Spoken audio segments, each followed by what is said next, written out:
Hi, this video contains both spoilers and opinions for My Hero Academia all the way up to chapter 326, so if you're not interested in hearing either of those, you should probably leave. Gone? Alright, curveball. I don't actually like My Hero Academia, at least I don't love it. So when I say the best chapter, I mean it incredibly literally. I don't think this chapter actually lives up to some of my other personal favorites in other series, but I still want to take a look at it because My Hero has been getting a really bad rep recently, and I think this chapter both opens a window into why people like the series to begin with, and why they've kind of been dogpiling it as it's entered its final arc. It's no doubt that MHA has been influential, basically cementing itself as part of the modern big three of Shounen series. Well, One Piece is still around, but that's a universal constant. Anyway, MHA has been a household name in basements worldwide, and while I can't pretend to understand all the behind-the-scenes marketing work that goes behind making a successful manga, part of that success obviously came from its audience and what they saw in the series. Much like Izuku Midoriya's own great potential in Heroics, the series itself was seen to have great potential in terms of its setting, art style, and most of all, its characters. Not only with its creative and eye-capturing character designs along with memorable traits and quirks, no pun intended, but by presenting each character with uniquely human traits. In the first volume alone, in addition to understanding Deku's plight of powerlessness, we caught Ida, the square, rule-abiding ideal hero character, begin to question his own ideals as he realizes that his want to enter the hero school has ironically prevented him from becoming a true hero and protecting his fellow competitors. Man, you guys remember that? I don't know about you, but it was moments like these that kept me reading MHA. The thought that in this world of exorbitant powers and unbeatable heroes, that characters could still feel like real people with real struggles that are facing extraordinary circumstances. But so much of the time, all of these character moments become set dressing. Ida's conquest to excel in his studies never opposes his need for heroics ever again. In fact, he later loses this strict pragmatism when during his internship, he decides to go out of his way to break the rules and act recklessly, going out by himself to get revenge on the person that critically injured his brother, the hero killer Stain, eventually losing and realizing the importance of staying calm and relying on others instead of trying to fix his own problems himself. And while these two traits are great and interesting to explore in their own rights, and even traits that could be explored on the same character given the right development, they feel disconnected, slapped onto the same character to make them feel deep and human, but losing their consistency. Either that or a character is only given one scene to do a character development, and whether that ever even changes how they act is optional. My Hero Academia pretends to develop their characters, but development doesn't just happen, it's built up to. And what's even more upsetting is that it's been made clear that this kind of growth is possible in the series with Bakugo, who over the course of the series grows from a condescending, rude, and arrogant wannabe to a competitive yet relatively respectful hero, all without totally changing his core character traits such as his brass and frank nature. And while Bakugo is probably MHA's best example of character development that occurs gradually across the series, the scene that occurs in chapter 326 of the manga is what I believe to be the best crescendo of events that contextualize and build upon a character that has had their inner conflict oddly put to the sidelines for a majority of the series up to this point. And that person is none other than Mineta. What? Sorry, All Might. Yeah, you get them confused. Before we can talk about the chapter though, we need to discuss All Might, and there's actually quite a bit to say here. The physical visage of heroism and the symbol of peace for the whole world. When you think of someone like that, you'd probably think of someone who was confident and steadfast, or maybe someone who was carefree and overconfident. But much like how the viewer's expectations of Ida was subverted in the first volume, you too quickly find out that All Might is actually incredibly unsure of himself, even to the point of insecurity, especially when it comes down to mentoring Deku.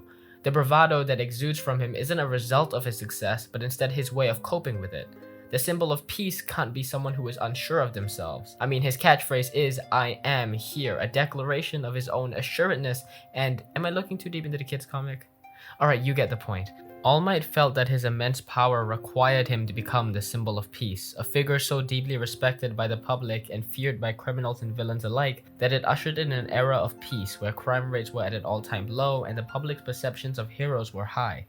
The dichotomy between All Might the idea and All Might the man is one that I was very fond of going into this show, and I'm actually going to say I like how it was handled. Instead of just having All Might get over it after a talk or even just switch it up without an explanation, we consistently see All Might present both the version of himself that is the symbol of peace and the version of him that is just Toshinari, mostly exemplified by his literal transformation between his burly and large form and his frail and weak form. But when All Might loses his powers for good and practically becomes unable to assume the physical persona of All Might anymore, he believes that the symbol of peace is dead, that the era of peace only existed since he carried the weight of Japan's hero work on his back. And while he still tries to help from the shadows, spending days and nights researching and investigating, even following Deku into the dangerous and villain-infested lands, he continues to fall short, feeling as if he is just a liability, not even feeling worthy to mentor his pupil anymore. Because what is he worth if he's not All Might? This actually leads to what I think is genuinely the saddest scene in the whole manga.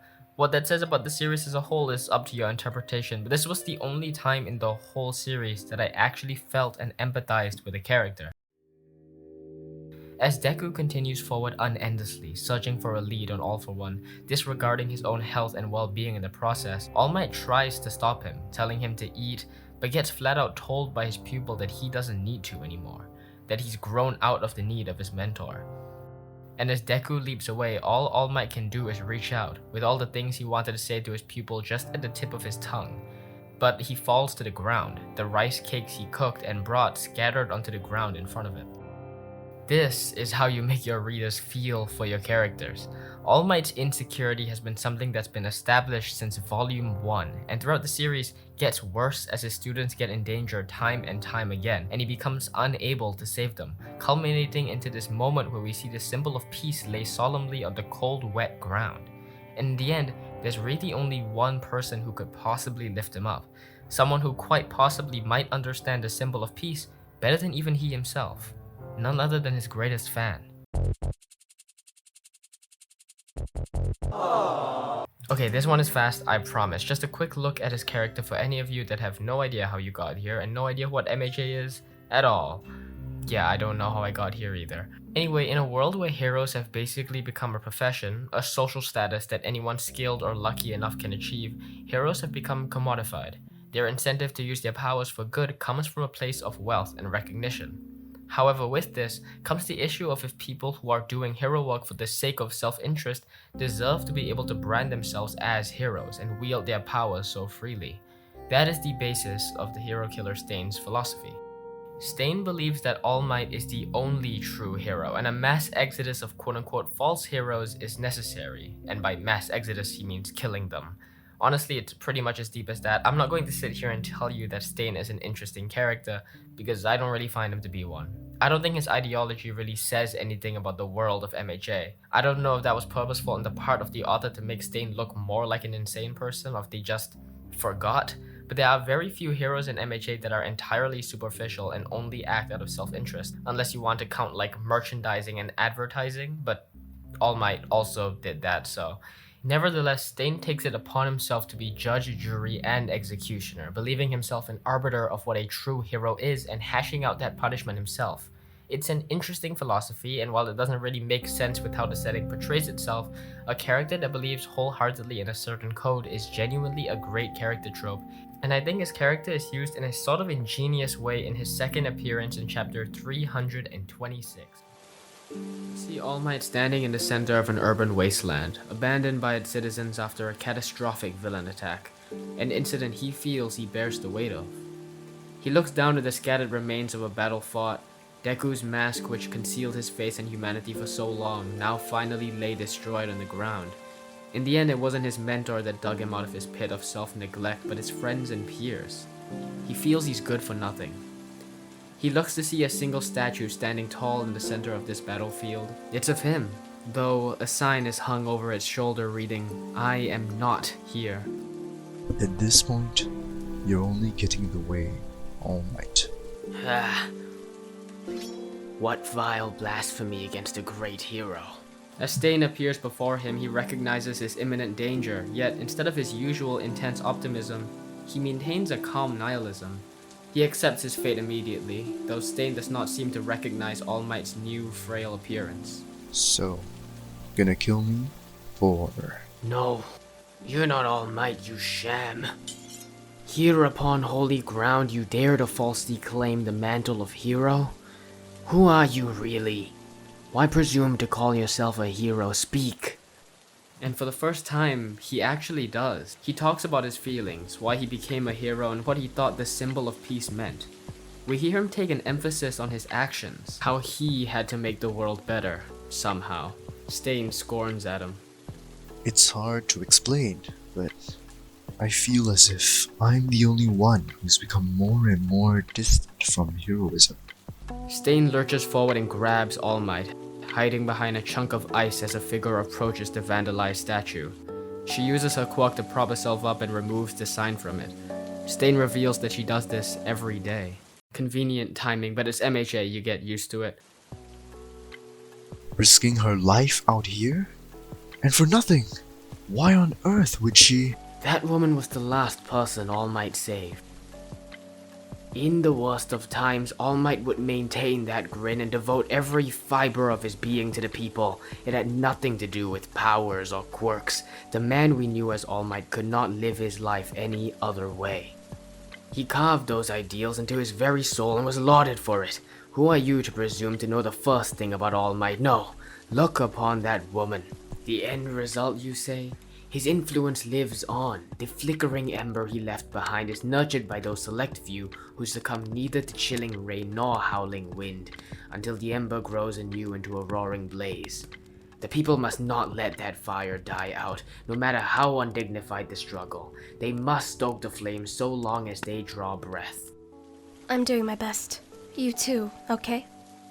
A hero can only claim that title as long as his soul burns fiercely in the service of others. However, say a god has fallen prostrate upon the earth, and his divine soul has turned feeble and mortal. What? You saw that? All this time, you've been... No, I don't presume to know you, but if you are a true hero, make use of this information from my time in Tartarus. Then come for the life of Stain, the man who murdered 40 heroes, all for the sake of fixing this society. Oh, the rain's letting up.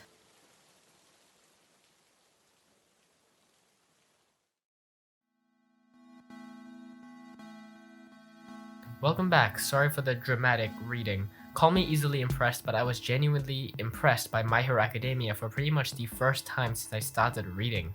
All Might I already found to be among the most well-written characters in the whole series, but when that list is mostly made of characters that just have one, it's honestly kind of disappointing. Like I said, this chapter doesn't reach the heights of others, but I honestly still really liked it. It cemented for me the fact that MHA could have been great. Taking a character like All Might and recontextualizing him by revealing his black and white view on heroism and teaching not only All Might but also the audience why being a hero is more than just using your powers, it's devoting yourself to others. And not only does it build upon a large part of All Might's character, it also serves as a way for All Might to finally confront and comfort Deku, who could really serve to hear those words since his whole character in this arc is about leaving everyone else behind and trying to do everything on his own, making him almost unrecognizable as a hero literally and metaphorically. So, what about that chapter? Cause I'm not seeing it. Midoriya just stops being edgy after getting beat up for long enough, so like, what was the point? Like, am I crazy? You had a great character moment with All Might, and he finally got the right words to tell his pupil about why being a hero is more than just beating the bad guy by any means necessary, but he just doesn't. And this brings us all back to why I wanted to love MHA, but I just can't. Because it manages to create interesting character struggles and conflicts, but never actually acts on it. Or it just takes another character and just pretends that they have been struggling with a conflict that was never established in the first place.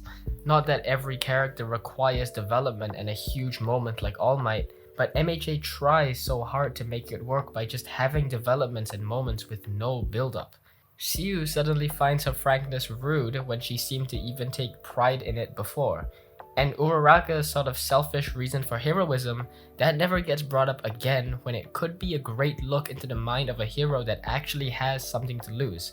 If Uraraka had to lay down her life, would she, or would she value becoming a hero and earning for her family more? If MHA was a nothing burger of characters, if it just used its funny powers for funny fights, I wouldn't mind. That is the heart of Shonen after all. But MHA could have been more than that. It could have been, good. But with so many missed opportunities and potentially more on the way, it's turned so many people like me who wanted to love this show away. And that's why MHA was never really bad. It was just disappointing. That and the atrocious pacing, but if you want to know more about that, I'd recommend looking at any of these videos, which explain it way better than I could. Anyway, all this to say, do I hate My Hero Academia? Absolutely not. It's literally one of the first anime series I ever watched, which I hope doesn't age any of you. I still have a great respect for Horikoshi and the world he created, and I don't actually hold any of the criticism I have for the series against him or anyone else in production, obviously. Media is media at the end of the day, though I hope this video did give some of you a deeper insight into both why people stuck with and loved MHA for so long, and why there's been so much more criticism of it since people have begun getting more dissatisfied with the series as a whole. I'm still not good at conclusions, so like and subscribe if you enjoyed, and I'll see you around. Sorry for not uploading for so long. Bye!